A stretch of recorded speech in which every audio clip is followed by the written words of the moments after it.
রামনগরে সোহান নামে একটা ছেলে থাকতো। ওর কাছে একটা বড় নৌকা ছিল। প্রতিদিন সকালে ওটাতে করে সোহান মাছ ধরতে যেত। সোহান ওই গ্রামে সবার থেকে ধনী জেলে ছিল। বাকি সব জেলেরা ওই কারণে সোহানকে হিংসে করত। সোহান রোজ সব থেকে বেশি মাছ ধরত আর বাজারে গিয়ে বিক্রি করত। আরে সোহান ভাই, তুমি এত বড় মাছ ধরে আনো, তোমার তো ভালোই উপার্জন হয় বলো।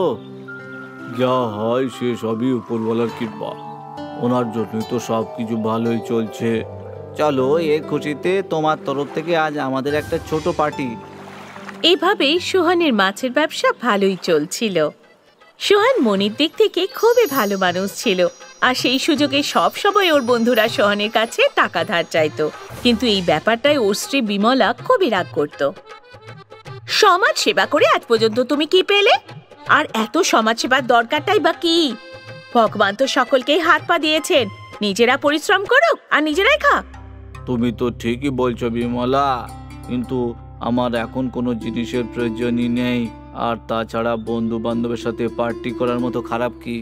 এই সবই দেখনদারি, বুঝলে? দরকার এই সময় কেউ সাহায্য করবে না তোমায়। একদিন সোহানের পুরনো বন্ধু রমেশ ওর সাথে দেখা করতে আসে। রমেশের নজর প্রথম থেকেই সোহানের পয়সার ওপর ছিল। কি ব্যাপার ভাই, তুই তো রাজপ্রাসাদের মতো বাড়ি বানিয়েছিস দেখছি, কিন্তু কি আর বলবো, আমার ব্যবসা তো খুবই ক্ষতি হয়ে গেছে। খুব কষ্ট করে দুবেলা খাবার জোগাড় করছি রে ভাই।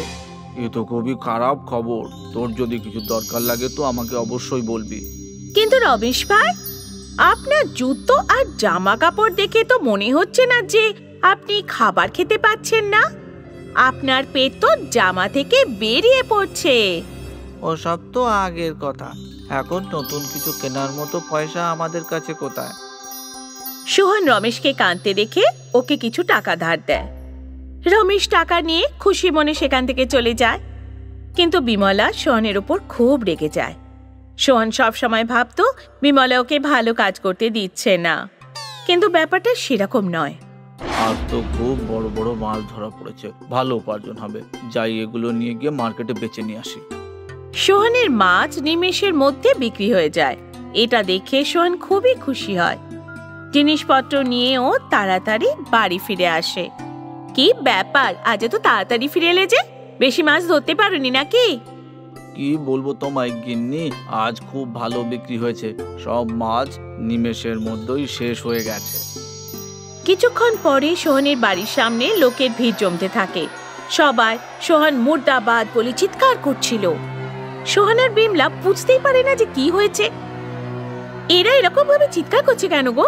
জানি না, চলো বাইরে গিয়ে একবার দেখে আসি। সোহান আর বিমলা বাইরে যায়। ওখানে লোকেরা খুব রেগেছিল।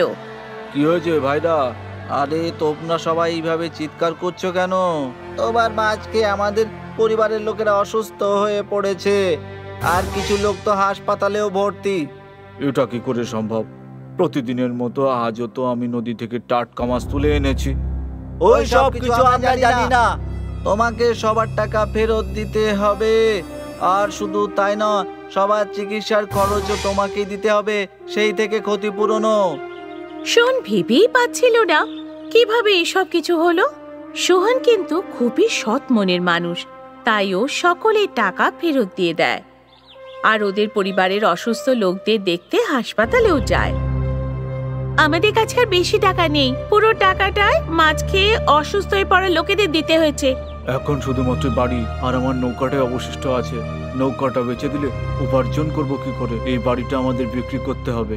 ঠিক আছে, আমি তো আমার জীবন তোমার সঙ্গে নৌকাতেও কাটাতে পারবো। সোহান বাড়িটা বিক্রি করে দেয়।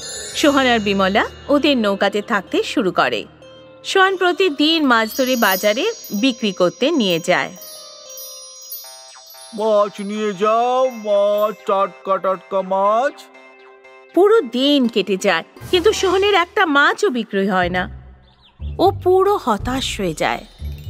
আরে সোহান, এতক্ষণ পর্যন্ত একটাও মাছ বিক্রি হয়নি। কি আর বলবো, সকাল থেকে চেষ্টা করে যাচ্ছি, কিন্তু এখনো পর্যন্ত একটাও মাছ বিক্রি হলো না। সবাই তোমার মাছকে ভয় পেয়ে গেছে বুঝলে, সবার তো প্রাণের মায়া আছে, তাই না? কেউ কি নিজের বউ বাচ্চাকে অসুস্থ দেখতে চায় বলো?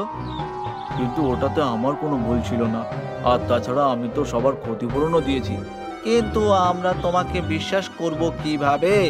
একবার যে ঠকিয়েছে সে আর দ্বিতীয়বার কখনো ঠকতে চাইবে বলো?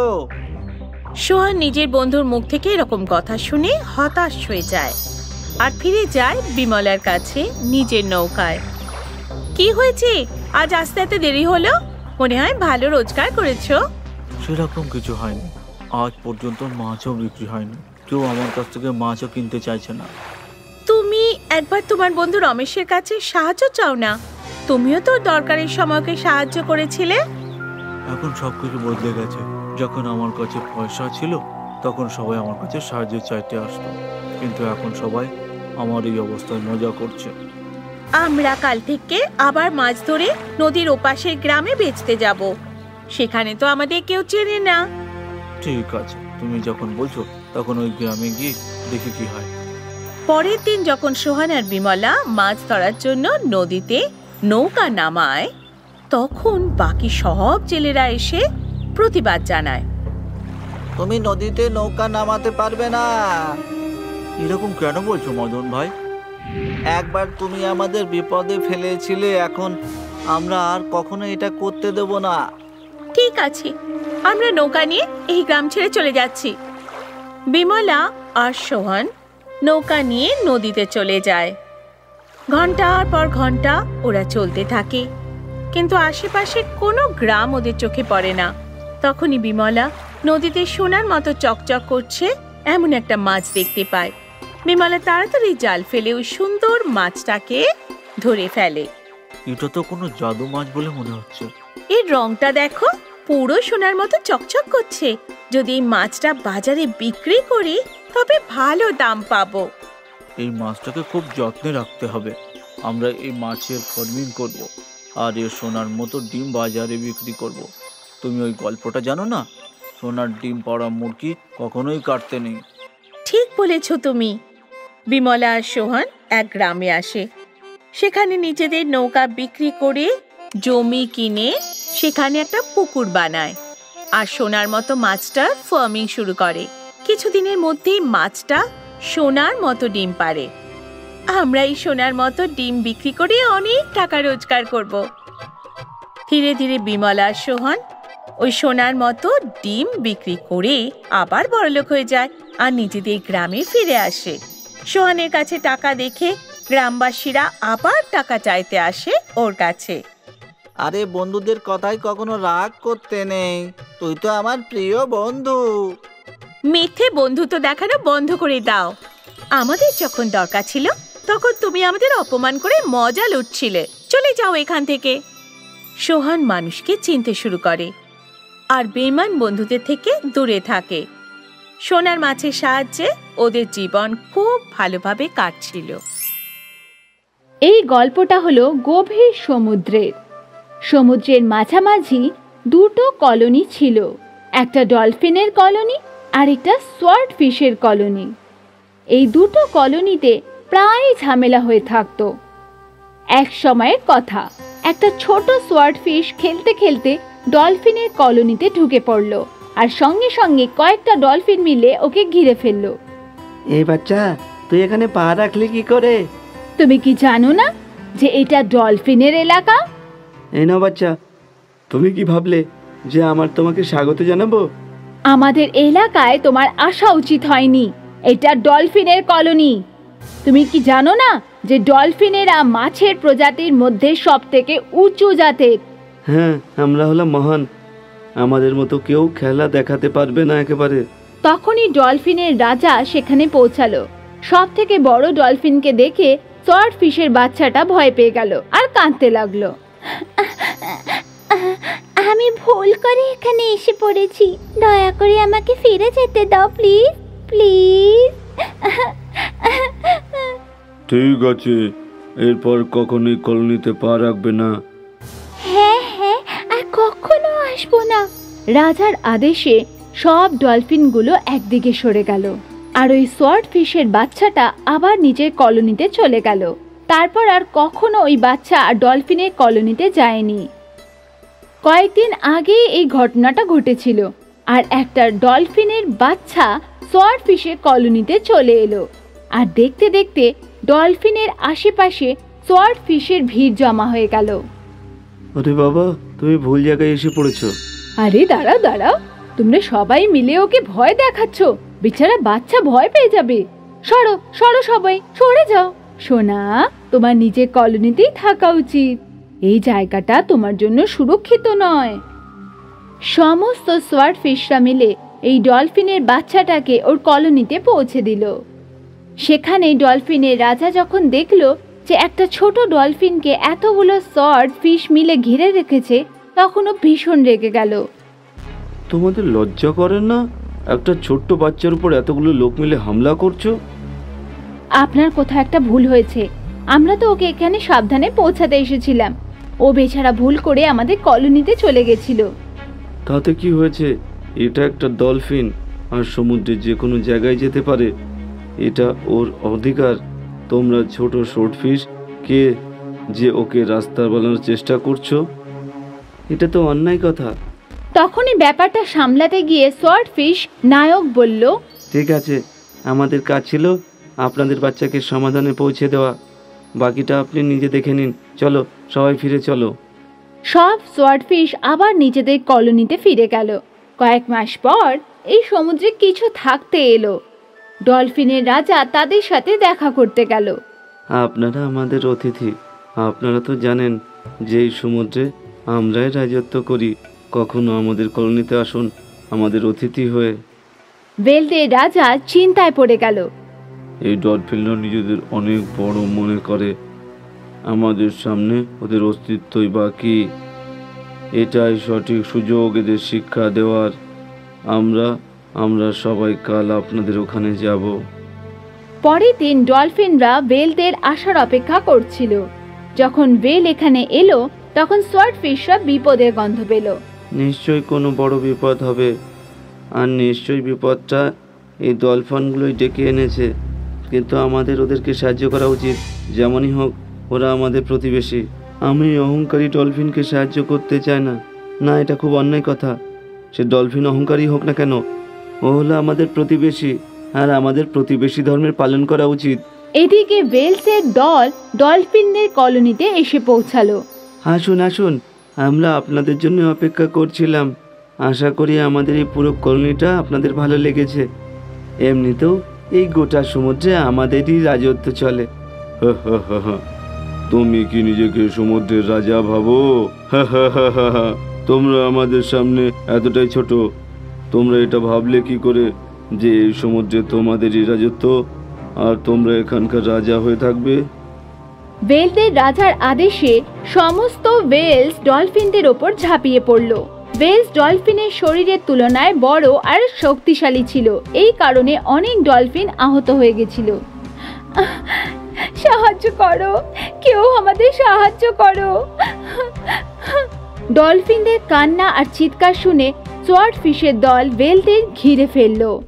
সোয়ার্ডফিশরা ওয়েলদের ওপর ঝাঁপিয়ে পড়ল, আর তখনই ডলফিনদের রাজা চিৎকার করে উঠল, দাঁড়াও, এই যুদ্ধটা তোমাদের নয়, এই যুদ্ধটা হলো আমাদের তিমিদের। আমরা দুজনে উঁচু আর বড় মাছ। তোমাদের মতো ছোট মাছেদের এই যুদ্ধে আসার কোনো রকম দরকার নেই। কিন্তু রাজা, এই ওয়েলরা আমাদের মেরে ফেলবে। যাই হোক, আমাদের যুদ্ধ আমরা নিজেরাই করব। যদি আমরা এই ছোট মাছেদের সাহায্য নিই, তাহলে গোটা সমুদ্র আমাদের উপর হাসবে যে ডলফিনরা নিজেদের রক্ষা করতে পারেনি।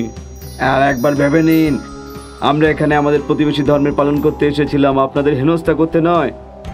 আমি যেটা বলেছি সেটাই আমার সিদ্ধান্ত। আমরা তোমাদের মতো ছোট মাছেদের সাহায্যের দরকার নেই। চলে যাও এখান থেকে। সোয়ার্ডফিশের নায়ক নিজের দলকে আদেশ দিল, আর সমস্ত সোয়ার্ডফিশ নিজেদের কলোনিতে ফিরে গেল।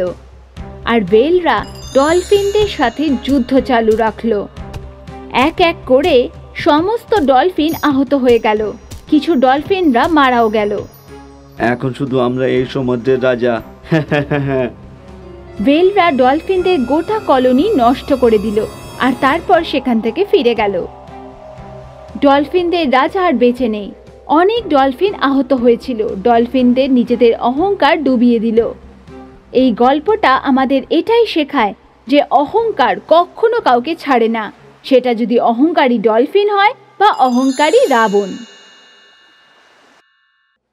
এই গল্পটা হলো গভীর সমুদ্রের।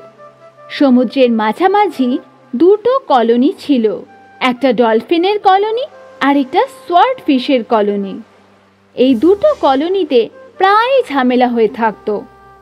এক সময়ের কথা, একটা ছোট সোয়ার্ড ফিশ খেলতে খেলতে ডলফিনের কলোনিতে ঢুকে পড়ল আর সঙ্গে সঙ্গে কয়েকটা ডলফিন মিলে ওকে ঘিরে ফেলল। এই বাচ্চা, তুই এখানে পা রাখলি কি করে? তুমি কি জানো না যে এটা ডলফিনের এলাকা? এই নাও বাচ্চা, তুমি কি ভাবলে যে আমার তোমাকে স্বাগত জানাবো? আমাদের এলাকায় তোমার আসা উচিত হয়নি। এটা ডলফিনের কলোনি। তুমি কি জানো না যে ডলফিনেরা মাছের প্রজাতির মধ্যে সবথেকে উঁচু জাতের? হ্যাঁ, আমরা হলাম মহান, আমাদের মতো কেউ খেলা দেখাতে পারবে না একেবারে। তখনই ডলফিনের রাজা সেখানে পৌঁছালো। সব থেকে বড় ডলফিনকে দেখে সোয়ার্ড ফিশের বাচ্চাটা ভয় পেয়ে গেল আর কাঁদতে লাগলো।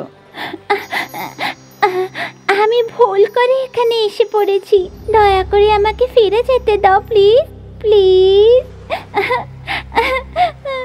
ঠিক আছে, এরপর কখনোই কলোনিতে পা রাখবে না। হ্যাঁ হ্যাঁ, আর কখনো আসবো না। রাজার আদেশে সব ডলফিনগুলো একদিকে সরে গেল আর ওই সোয়ার্ড ফিশের বাচ্চাটা আবার নিজের কলোনিতে চলে গেল। তারপর আর কখনো ওই বাচ্চা আর ডলফিনের কলোনিতে যায়নি। কয়েকদিন আগে এই ঘটনাটা ঘটেছিল আর একটা ডলফিনের বাচ্চা সোয়ার্ড ফিশের কলোনিতে চলে এলো আর দেখতে দেখতে ডলফিনের আশেপাশে সোয়ার্ড ফিশের ভিড় জমা হয়ে গেল।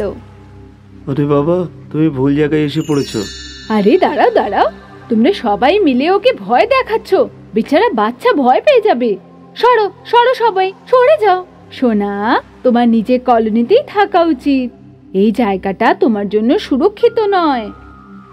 সমস্ত সোয়ার্ড ফিশরা মিলে এই ডলফিনের বাচ্চাটাকে ওর কলোনিতে পৌঁছে দিল। সেখানে ডলফিনের রাজা যখন দেখলো যে একটা ছোট ডলফিনকে এতগুলো সোয়ার্ড ফিশ মিলে ঘিরে রেখেছে, তখন ও ভীষণ রেগে গেল। তোমাদের লজ্জা করে না?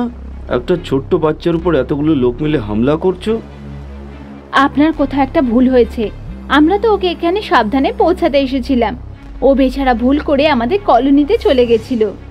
তাতে কি হয়েছে? এটা একটা ডলফিন আর সমুদ্রে যে কোনো জায়গায় যেতে পারে, এটা ওর অধিকার। তোমরা ছোট শর্ট ফিশ কে যে ওকে রাস্তা বানানোর চেষ্টা করছো, এটা তো অন্যায় কথা। তখনই ব্যাপারটা সামলাতে গিয়ে সোয়ার্ড ফিশ নায়ক বলল, ঠিক আছে, আমাদের কাজ ছিল আপনাদের বাচ্চাকে সমাধানে পৌঁছে দেওয়া, বাকিটা আপনি নিজে দেখে নিন। চলো সবাই ফিরে চলো। সব সোয়ার্ড ফিশ আবার নিজেদের কলোনিতে ফিরে গেল। কয়েক মাস পর এই সমুদ্রে কিছু থাকতে এলো। ডলফিনের রাজা তাদের সাথে দেখা করতে গেল। আপনারা আমাদের অতিথি। আপনারা তো জানেন যে এই সমুদ্রে আমরাই রাজত্ব করি। কখনো আমাদের কলোনিতে আসুন আমাদের অতিথি হয়ে। ওয়েলদের রাজা চিন্তায় পড়ে গেল। এই ডলফিনরা নিজেদের অনেক বড় মনে করে, আমাদের সামনে ওদের অস্তিত্বই বাকি। এটাই সঠিক সুযোগ এদের শিক্ষা দেওয়ার। আমরা সবাই কাল আপনাদের ওখানে যাব। পরের দিন ডলফিনরা ওয়েলদের আসার অপেক্ষা করছিল। যখন ওয়েল এখানে এলো, তখন সোয়ার্ড ফিশরা বিপদের গন্ধ পেল। নিশ্চয়ই কোনো বড় বিপদ হবে, আর নিশ্চয়ই বিপদটা এই ডলফিনগুলোই ডেকে এনেছে। কিন্তু আমাদের ওদেরকে সাহায্য করা উচিত। যেমনই হোক, ওরা আমাদের প্রতিবেশী। আমি অহংকারী ডলফিনকে সাহায্য করতে চাই না। না, এটা খুব অন্যায় কথা। সে ডলফিন অহংকারী হোক না কেন, ও হলো আমাদের প্রতিবেশী, আর আমাদের প্রতিবেশী ধর্মের পালন করা উচিত। এদিকে ওয়েলসের দল ডলফিনদের কলোনিতে এসে পৌঁছালো। আসুন আসুন, আমরা আপনাদের জন্য অপেক্ষা করছিলাম। আশা করি আমাদের এই পুরো কলোনিটা আপনাদের ভালো লেগেছে। এমনিতেও এই গোটা সমুদ্রে আমাদেরই রাজত্ব চলে। তুমি কি নিজেকে সমুদ্রের রাজা ভাবো? তোমরা আমাদের সামনে এতটাই ছোট। তোমরা এটা ভাবলে কি করে যে এই সমুদ্রে তোমাদেরই রাজত্ব? আর তোমরা এখানকার রাজা হয়ে থাকবে। ওয়েলদের রাজার আদেশে সমস্ত ওয়েলস ডলফিনদের ওপর ঝাঁপিয়ে পড়ল। ওয়েলস ডলফিনের শরীরের তুলনায় বড় আর শক্তিশালী ছিল, এই কারণে অনেক ডলফিন আহত হয়ে গেছিল। সাহায্য করো, কেউ আমাদের সাহায্য করো। ডলফিনদের কান্না আর চিৎকার শুনে সোয়ার্ডফিশের দল ওয়েলদের ঘিরে ফেলল। সোয়ার্ডফিশরা ওয়েলদের ওপর ঝাঁপিয়ে পড়ল, আর তখনই ডলফিনদের রাজা চিৎকার করে উঠল, দাঁড়াও, এই যুদ্ধটা তোমাদের নয়, এই যুদ্ধটা হলো আমাদের তিমিদের। আমরা দুজনে উঁচু আর বড় মাছ, তোমাদের মতো ছোট মাছেদের এই যুদ্ধে আসার কোনো রকম দরকার নেই। কিন্তু রাজা, এই ওয়েলরা আমাদের মেরে ফেলবে। যাই হোক, আমাদের যুদ্ধ আমরা নিজেরাই করব। যদি আমরা এই ছোট মাছেদের সাহায্য নিই, তাহলে গোটা সমুদ্র আমাদের উপর হাসবে যে ডলফিনরা নিজেদের রক্ষা করতে পারেনি। আর একবার ভেবে নিন, আমরা এখানে আমাদের প্রতিবেশী ধর্মের পালন করতে এসেছিলাম, আপনাদের হেনস্থা করতে নয়। আমি যেটা বলেছি সেটাই আমার সিদ্ধান্ত। আমরা তোমাদের মতো ছোট মাছেদের সাহায্যের দরকার নেই, চলে যাও এখান থেকে। সোয়ার্ডফিশের নায়ক নিজের দলকে আদেশ দিল, আর সমস্ত সোয়ার্ডফিশ নিজেদের কলোনিতে ফিরে গেল। আর ওয়েলরা ডলফিনদের সাথে যুদ্ধ চালু রাখল। এক এক করে সমস্ত ডলফিন আহত হয়ে গেল, কিছু ডলফিনরা মারাও গেল। এখন শুধু আমরা এই সমুদ্রের রাজা। ওয়েলরা ডলফিনদের গোটা কলোনি নষ্ট করে দিল, আর তারপর সেখান থেকে ফিরে গেল। ডলফিনদের রাজা আর বেঁচে নেই, অনেক ডলফিন আহত হয়েছিল। ডলফিনদের নিজেদের অহংকার ডুবিয়ে দিল। এই গল্পটা আমাদের এটাই শেখায় যে অহংকার কখনো কাউকে ছাড়ে না, সেটা যদি অহংকারী ডলফিন হয় বা অহংকারী রাবণ।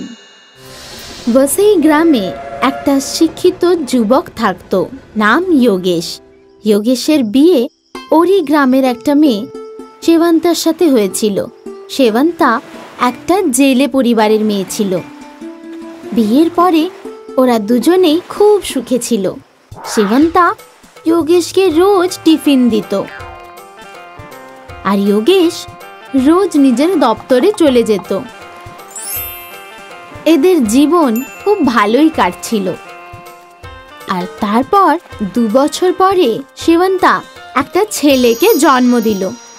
ওদের দুজনের খুশির শেষই ছিল না। কিন্তু একদিন যোগেশ হাতে একটা চিঠি নিয়ে বাড়ি ফিরল, আর ওই চিঠিটা ধরে কাঁদতে শুরু করলো। কি হয়েছে, তুমি কাঁদছো কেন? আমার চাকরি। কি হয়েছে তোমার চাকরির? আমি যেখানে কাজ করতাম ওই কোম্পানিটা বন্ধ হয়ে গেছে। আর সে কি? কিন্তু তুমি কেঁদো না, হ্যাঁ, তুমি নিশ্চয়ই অন্য কোনো চাকরি পেয়ে যাবে। কিন্তু এখন ঘরের খরচাপাতি চলবে কি করে? যোগেশ জোরে জোরে কাঁদছিল। আর সারাদিন কাজ করতে করতে সেবান্তা শুধু ঘর খরচার ব্যাপারেই ভাবছিল। আর রাতের বেলা ঘুমানোর সময়, তুমি চিন্তা করো না, আমি কিছু না কিছু অবশ্যই করব। তুমিও তো অন্য একটা চাকরি খুঁজেই চলেছ না, এটা খারাপ সময় তাড়াতাড়ি কেটে যাবে। আর পরের দিনই সকাল সকাল সেবান্তা মাছ কেনার জন্য সমুদ্র ধারে পৌঁছলো। ও জেলেদের কাছ থেকে মাছ কিনলো আর ওদের পয়সা দিল। আর তারপর গ্রামে ফিরে, মাছওয়ালি মাছওয়ালি, তাজা তাজা মাছ নাও। সেবান্তা গ্রামে গ্রামে ঘুরে মাছ বিক্রি করছিল। ও সারা দিনে ভালোই টাকা রোজগার করে নিত। আর সেই টাকার মধ্যে থেকে সেবান্তা কিছু টাকা নিজেদের ঘর খরচার জন্য রেখে দিত, আর কিছু টাকা ও আলাদা করে বাঁচিয়ে রেখে দিত। আর যোগেশও রোজ তৈরি হয়ে নিজের চাকরির খোঁজে বেরিয়ে পড়ত। কিন্তু প্রতিদিন হতাশ হয়েই বাড়ি ফিরত। এই ঘটনা কয়েক মাস ধরেই চলতে থাকলো। সেবন্তা প্রতিদিন মাছ বিক্রি করত। মাছওয়ালি, মাছওয়ালি, তাজা তাজা মাছ নিয়ে নাও। আর বিকেলবেলা যোগেশ যখন হতাশ হয়ে বসে থাকতো, তখন ও ওর পায়ে তেল দিয়ে মালিশ করে দিত। একদিন সেবন্তা দেখল যে ও বেশ কিছু টাকা জমিয়ে ফেলেছিল। ও যোগেশের কাছে গেল। আমি কি বলছিলাম, তুমি শুধু চাকরি কেন করতে চাইছো? তুমি কোনো ব্যবসা শুরু করছো না কেন? ব্যবসা করতে হলে পুঁজি লাগে, সেই পুঁজি আনবো কোত্থেকে? সেবন্তা নিজের জমানো টাকা নিয়ে এলো। এইগুলো আমি জমিয়েছিলাম, তুমি এগুলো দিয়ে ব্যবসা শুরু করতে পারো। সেবন্তার জমানো টাকা দেখে যোগেশের চোখে জল চলে এলো।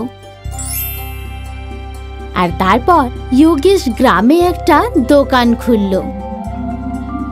আর তারপর থেকে যোগেশ আর সেবন্তার আর্থিক স্থিতি আস্তে আস্তে ভালো হতে লাগলো। আর তারপর সেবন্তা গ্রামে গ্রামে ঘুরে ঘুরে মাছ বিক্রি করাও বন্ধ করে দিল। এই কাহিনী আমাদেরকে এটা শেখালো, যারা চেষ্টা করে তারা কিন্তু কখনোই হেরে যায় না।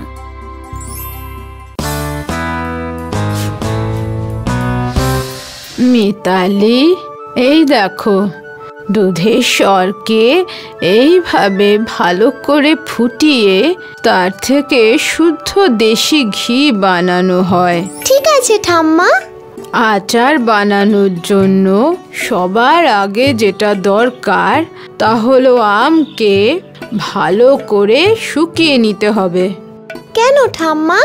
কারণ আমের মধ্যে যদি একটুও জল থেকে যায় তাহলে মশলা মেশানোর পরে স্বাদ একটুও ভালো হয় না।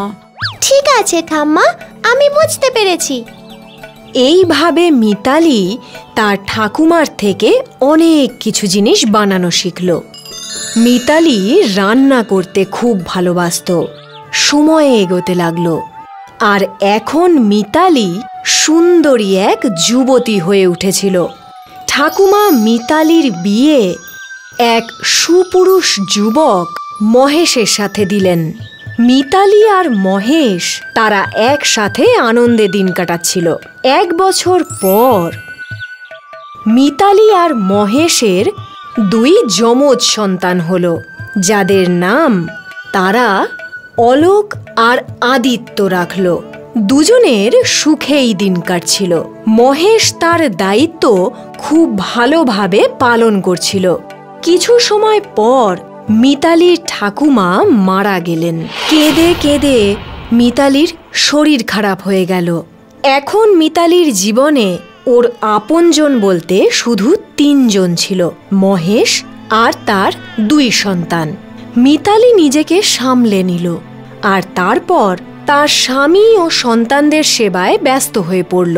কিন্তু হয়তো ভগবান মিতালির জীবনে খুব কম সুখ লিখেছিলেন।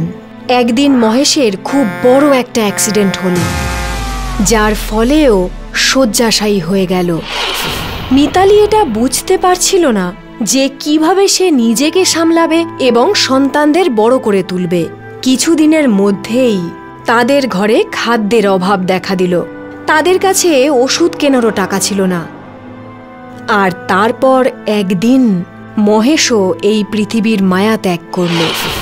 মহেশের মৃত্যুর ফলে মিতালির জীবনে আরও দুঃখ নেমে এলো। সংসারে মহেশই একমাত্র উপার্জন করত, যার চলে যাবার ফলে সংসারের আর্থিক পরিস্থিতি খুবই খারাপ হয়ে গিয়েছিল। মিতালি কোনো দিন উপার্জন করেনি, কিন্তু এখন তার কাছে আর কোনো উপায় ছিল না। এখন যদি আমি রোজগার করতে না পারি তাহলে আমার 2 সন্তানই না খেতে পেয়ে মারা যাবে। আমাকে রোজগার করতেই হবে, কিন্তু কিভাবে রোজগার করব? আমি তো সেভাবে কোনো কাজই শিখিনি, এমনকি পড়াশোনাটাও জানি না। মিতালি এই চিন্তায় ডুবে ছিল।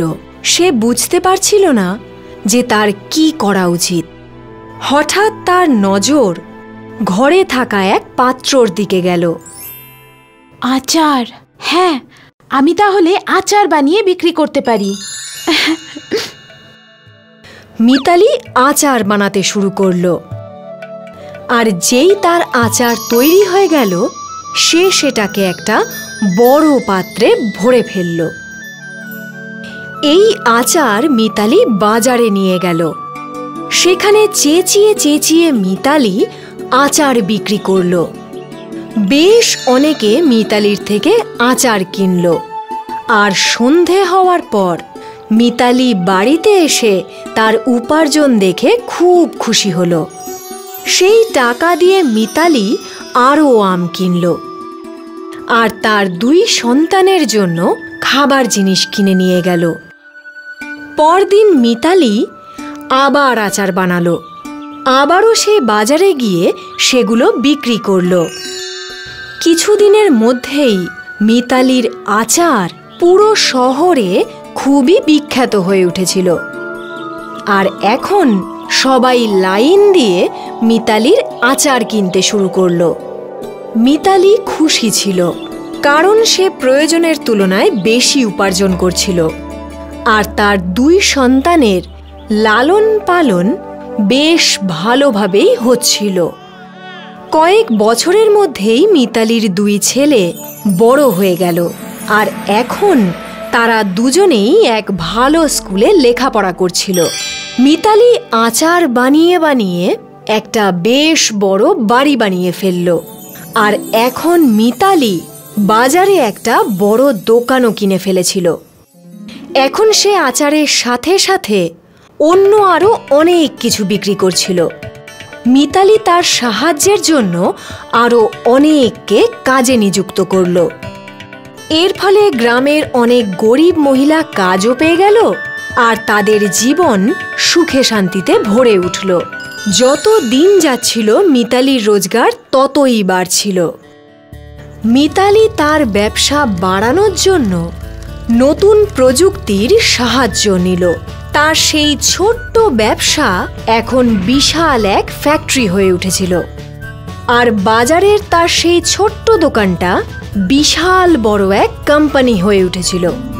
মিতালি এক অশিক্ষিত গরিব বিধবা থেকে এখন এক বিশাল বড় কোম্পানির কর্ত্রী হয়ে উঠেছিল।